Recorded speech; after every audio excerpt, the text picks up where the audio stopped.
നമസ്കാരം. The path is the goal എന്ന discussion സീരീസിൻ്റെ അടുത്ത സെഷനിലേക്ക് വീണ്ടും ഏവർക്കും സ്വാഗതം. നമുക്ക് ആദ്യം മെഡിറ്റേഷൻ ചെയ്യാം. കണ്ണുകൾ അടച്ച് ശാന്തമായിരിക്കും. ഭൂമി മാതാവിൽ നിന്നുമുള്ള ഹീലിംഗ് എനർജി കാലുകളിലൂടെ പ്രവേശിച്ച് ശരീരം മുഴുവൻ വ്യാപിക്കുന്നതായും ശരീരത്തിലെ എല്ലാ ഭാഗങ്ങളെയും എല്ലാ കോശങ്ങളെയും റിലാക്സ് ചെയ്യാൻ സഹായിക്കുന്നതായും അനുഭവിക്കൂ. ഇപ്പോൾ ശരീരം പൂർണ്ണമായും റിലാക്സ്ഡ് ആയി. ഈ റിലാക്സേഷൻ ഹൃദയത്തിൽ അനുഭവിക്കൂ. ശ്വാസം ദീർഘമായി ഉള്ളിലേക്കെടുക്കൂ. ഹൃദയത്തിൽ സ്നേഹം നിറയുന്നതായി അനുഭവിക്കൂ. ശ്വാസം പുറത്തേക്ക് വിടുമ്പോൾ സ്നേഹം പ്രപഞ്ചം മുഴുവൻ വ്യാപിക്കുന്നതായും അനുഭവിക്കൂ.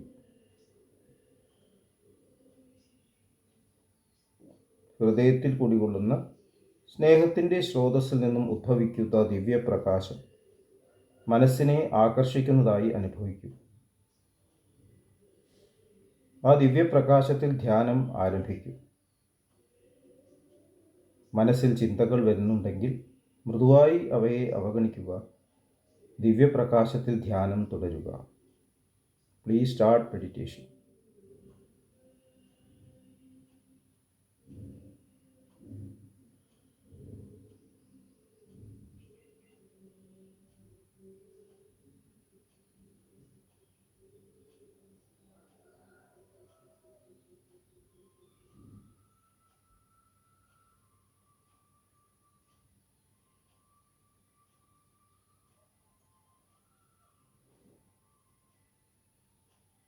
ഓക്കെ, ആ കണ്ടീഷൻ ഹൃദയത്തിൽ നിലനിർത്തി പതുക്കെ കണ്ണുകൾ തുറക്കൂ.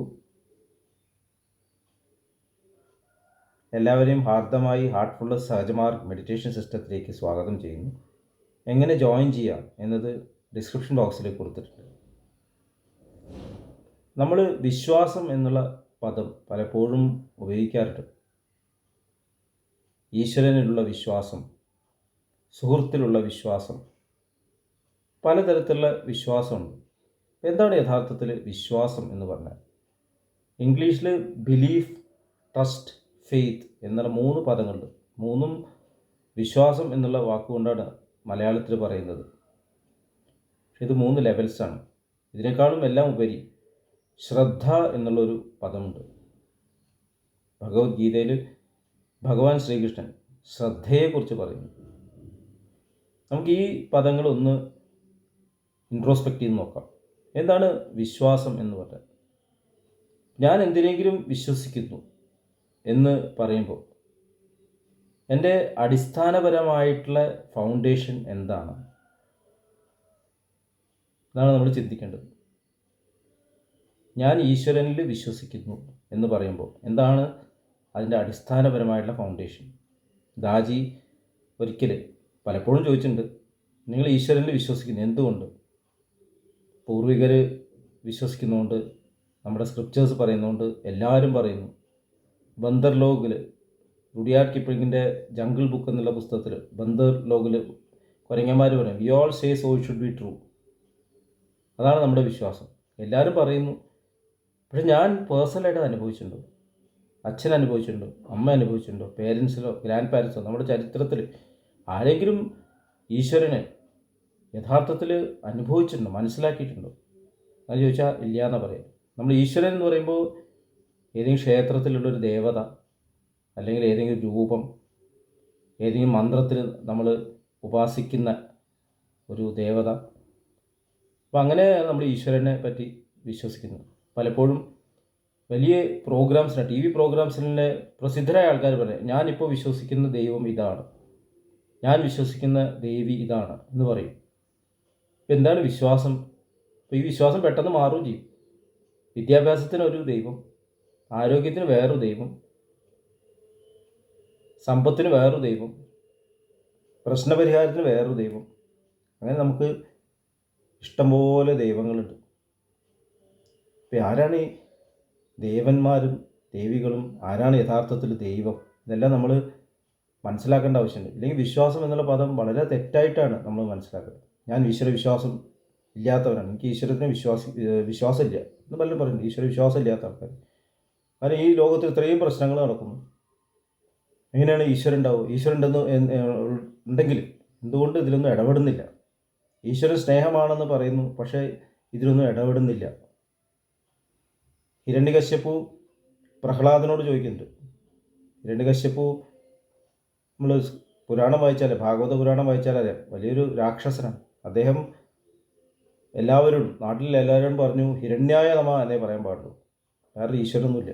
വേറെ എന്തെങ്കിലും മന്ത്രം ജപിച്ചാൽ അവർ കൊല്ലും. അദ്ദേഹത്തിൻ്റെ മകൻ പ്രഹ്ലാദൻ ഗർഭാവസ്ഥയിൽ ഈ നാരദൻ്റെ പ്രസൻസ്, ഒരു മഹത് വ്യക്തിയുടെ പ്രസൻസ് കാരണം ജനിക്കുമ്പോൾ തന്നെ ഒരു ഭക്തനായിട്ടാണ് ജനിക്കുന്നത്. ഇപ്പോഴത്തെ ശാസ്ത്രത്തിൽ എപ്പിജെനറ്റിക്സ് എന്നുള്ള ശാഖയുണ്ട്. ഗർഭാശയത്തിൽ തന്നെ അന്തരീക്ഷം നമ്മളെ ഇൻഫ്ലുവൻസ് ചെയ്യും എന്നുള്ളത് കാണിക്കുന്നതാണത്. അപ്പോൾ പ്രഹ്ലാദൻ ജനിച്ച മുതൽ തന്നെ നാരായണ നമ എന്നേ പറഞ്ഞു. അതായത് അത്രയും ഉത്തമനായിട്ടുള്ള ഭക്തനാണ്. അപ്പോൾ അവസാനം ഹിരണ്യകശ്യപു പല രീതിയിലും ശ്രമിക്കുന്നുണ്ട്. അവസാനം മാറുന്നില്ല കണ്ടപ്പോൾ കൊല്ലാൻ നോക്കിയിട്ടും പ്രഹ്ലാദൻ മരിക്കുന്നില്ല. അപ്പോൾ പ്രഹ്ലാദനെ മുമ്പിൽ വിളിച്ചിട്ട് ഹിരണ്യകശ്യപു ചോദിക്കുന്നത്, എവിടെയാണ് നിൻ്റെ നാരായണൻ? എനിക്ക് കാണിച്ചു തരാൻ പറ്റും. പ്രഹ്ലാദൻ്റെ ഒരു പ്രസിദ്ധമായിട്ട് ഉത്തരമുണ്ട്. അങ്ങ് പറയുന്ന ഈ വാക്കുകൾക്ക് ശക്തി നൽകുന്ന നാരായണനാണ്. അങ്ങയുടെ ഉള്ളിലുള്ള നാരായണനാണ് ഈ ശക്തി നൽകുന്നത്. അങ്ങ് തന്നെയാണ് നാരായണൻ. അങ്ങ് തന്നെയാണ് ഇതിൻ്റെ ഉത്തരം പറയേണ്ടത്. അപ്പോൾ ഈശ്വരൻ ഉണ്ടോ എന്ന് ചോദിക്കുമ്പോൾ ആരാണ് ഈ ചോദ്യം ചോദിക്കുന്നത്? അത് നമ്മൾ ആദ്യം ഡിഫൈൻ ചെയ്യണം. അത് നമ്മൾ മനസ്സിലാക്കേണ്ട ആവശ്യമുണ്ട്. അമ്മയ്ക്ക് സ്നേഹത്തിൽ വിശ്വാസമുണ്ട് എന്ന് പറയുന്ന പോലെ ഞാൻ എൻ്റെ കുട്ടിയെ സ്നേഹിക്കുന്നു എന്ന് ഞാൻ വിശ്വസിക്കുന്നു എന്ന് പറയുമ്പോൾ അതെന്തൊരു അമ്മയോ? ഞാൻ ജീവിക്കുന്നു, എനിക്ക് ജീവനുണ്ട് എന്ന് ഞാൻ വിശ്വസിക്കുന്നു എന്ന് പറയുമ്പോൾ എന്തൊരു മനുഷ്യനാണത്? ബാബുജി മഹാരാജ് ഒരിക്കലും ഒരാൾ ചോദിച്ചു, നിങ്ങൾക്ക് ജീവനുണ്ട് എന്നുണ്ടെങ്കിൽ എന്താണ് തെളിവെന്ന്? അപ്പോൾ എനിക്ക് ജീവനുണ്ട്. അപ്പോൾ ബാബുജി മഹാരാജ് അതുതന്നെയാണ് അന്ധവിശ്വാസം. കാരണം നിങ്ങൾക്ക് ജീവനുണ്ട് നിങ്ങൾക്ക് തന്നെ അറിയില്ല, വേറൊരാൾ പറയണം. അന്തരീക്ഷത്തിൽ എല്ലാവരും പറയുമ്പോഴേ, മറ്റുള്ളവർ പറയുമ്പോഴേ എനിക്ക് ജീവനുണ്ടെന്ന് മനസ്സിലുണ്ട്. എനിക്ക് സ്വയം ജീവനുണ്ടെന്നുള്ളത് യാതൊരു തെളിവില്ല. അപ്പോൾ ഫെയ്ത്ത് എന്ന് പറയുന്നത് ഫൗണ്ടേഷനാണ് എന്നുള്ളതാണ് മനസ്സിലാക്കുന്നത്. ബിലീഫ് എന്ന് പറയുന്നത് ഫെയ്ത്ത് എന്ന് വളരെ വളരെ വ്യത്യസ്തമായിട്ടൊരു പദമാണ്. നമ്മൾ വിശ്വസിക്കുന്നു എന്ന് പറയുമ്പോൾ അതിൻ്റെ അടിയിൽ ഒരു അവിശ്വാസമുണ്ട്. അതുപോലെ തന്നെ ഞാൻ അവിശ്വസിക്കുന്നു എന്ന് പറയുമ്പോൾ അതിൻ്റെ അടിയിലൊരു വിശ്വാസമുണ്ട്. സംശയത്തിൽ നിന്നാണ് ഈ പദങ്ങൾ ഡെവലപ്പ് ചെയ്യുന്നത്. First sponsoring thought conversation with ഗോഡിൽ പറയും, ഞാൻ എന്നെ സഹായിക്കുന്ന ഒരു ഈശ്വരൻ ഉണ്ട് എന്ന് വിശ്വസിക്കുന്നു എന്ന് പറയുമ്പോൾ എൻ്റെ അടിസ്ഥാനപരമായിട്ട് വിശ്വാസം എന്താണ്? എന്നെ ആരും സഹായിക്കുന്നില്ല, ഞാൻ ഒറ്റയ്ക്കാണ്, ഞാൻ സഹായിക്കപ്പെടുന്നില്ല. എൻ്റെ പ്രശ്നം പരിഹരിക്കാൻ ഒരാൾ പുറത്തുണ്ട്. അപ്പോൾ എൻ്റെ പ്രസൻസ് സെപ്പറേറ്റ് ആണ്, യൂണിവേഴ്സ് സെപ്പറേറ്റ് ആണ്. അടിസ്ഥാനപരമായ വിശ്വാസം എന്താണ്? നിൽക്കുന്നത് തന്നെ ഞാൻ സെപ്പറേഷനിലാണ്. യഥാർത്ഥത്തിലുള്ള വിശ്വാസം മനസ്സിലാക്കാൻ കുറച്ച് ബുദ്ധിമുട്ടുള്ള കാര്യമാണ്. നമ്മൾ സാധാരണ ബിലീഫ് എന്ന് പറയുമ്പോൾ പ്രാർത്ഥിക്കുന്നു, ഭഗവാനെ എനിക്ക് എൻ്റെ കുടുംബത്തിനും ആരോഗ്യം നൽകണേ എന്ന് പറയുമ്പോൾ എൻ്റെ അടിസ്ഥാനപരമായിട്ടുള്ള വിശ്വാസം എന്താണ്? എനിക്കും എൻ്റെ കുടുംബത്തിനും ആരോഗ്യമില്ല. എനിക്ക് സമ്പദ് സമൃദ്ധി തരണേ എന്ന് പറയുമ്പോൾ എൻ്റെ അടിസ്ഥാനപരമായിട്ട് വിശ്വാസം എന്താണ്? സമ്പന്നതയില്ല. അപ്പോൾ അങ്ങനെ ആകുമ്പോൾ അത് നമ്മുടെ സ്വഭാവമായിട്ട് വരും. ക്വാണ്ടം ഫിസിക്സ് പറയുന്നത് അത് നമ്മൾ അട്രാക്റ്റ് ചെയ്യുന്നതാണ്. ബേസിക്കായിട്ടുള്ള നമ്മുടെ ഫൗണ്ടേഷൻ അതാണ് ശരിക്കും ഫെയ്ത്ത്, വിശ്വാസം. അതാണ് അട്രാക്റ്റ് ചെയ്യുന്നത്. അതായത് നമ്മൾ പറയുന്ന കാര്യങ്ങളല്ല, ചിന്തയുടെ തുടക്കമാണ് യഥാർത്ഥത്തിൽ നമ്മളിലേക്ക് പ്രപഞ്ചത്തിലെ ശക്തികളെ അട്രാക്റ്റ് ചെയ്യുന്നത്. തടി കുറയ്ക്കണം എന്ന് ശ്രമിക്കുന്ന ഒരാളുടെ ഉള്ളിലുള്ള വിശ്വാസം എന്താണ്? എനിക്ക് തടിയുണ്ട് എന്നാണ്. കൂടുതൽ തടി അക്യുമുലേറ്റ് ചെയ്യും, തടിച്ചുകൊണ്ടേയിരിക്കും. അപ്പോൾ ബിലീഫ് എന്ന് പറയുന്നത് വളരെ വളരെ ലോ ലെവലിലുള്ള ഒരു കാര്യമാണ്. നമ്മൾ യഥാർത്ഥത്തിൽ എക്സ്പീരിയൻസ് ചെയ്യാത്ത ഒരു കാര്യമാണ് നമ്മൾ ബിലീവ് ചെയ്യുന്നത്. നമ്മൾ അനുഭവിച്ചു കഴിഞ്ഞാൽ ആ ബിലീഫ് അതിൻ്റെ അടുത്ത ഘട്ടത്തിലേക്ക് കിടക്കുന്നു. ഞാൻ എൻ്റെ കൂട്ടുകാരനെ ബിലീവ് ചെയ്യുന്നു എന്ന് പറയുമ്പോൾ അവിടെ ഡിസ്ബിലീഫിനൊരു സാധ്യത നിൽക്കുകയാണ്. എന്തെങ്കിലും ഒരു കാര്യം എതിരായിട്ട് സംഭവിച്ചാൽ അതോടുകൂടി ആ ബിലീഫ് ഇല്ലാണ്ടേ പോകുന്നു. ആ ബിലീഫ് പലതരത്തിലാവാം. ആ ബിലീഫിൻ്റെ അടിസ്ഥാനപരമായിട്ടുള്ള ഫൗണ്ടേഷനിലേക്ക്, ഫെയ്ത്തിലേക്കാണ് ആ ബിലീഫ് വിരൽ ചൂണ്ടുന്നത്.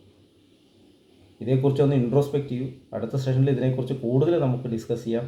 അതായത് ഒരു വളരെ വളരെ ഡെപ്തുള്ളൊരു ടോപ്പിക്കാണ്. എല്ലാവരെയും വീണ്ടും ഹാർട്ട്ഫുൾനെസ് മെഡിറ്റേഷൻ സിസ്റ്റത്തേക്ക് സ്വാഗതം ചെയ്യുന്നു. അടുത്ത സെഷനിൽ വീണ്ടും കണ്ടുമുട്ടാം. നന്ദി, നമസ്കാരം.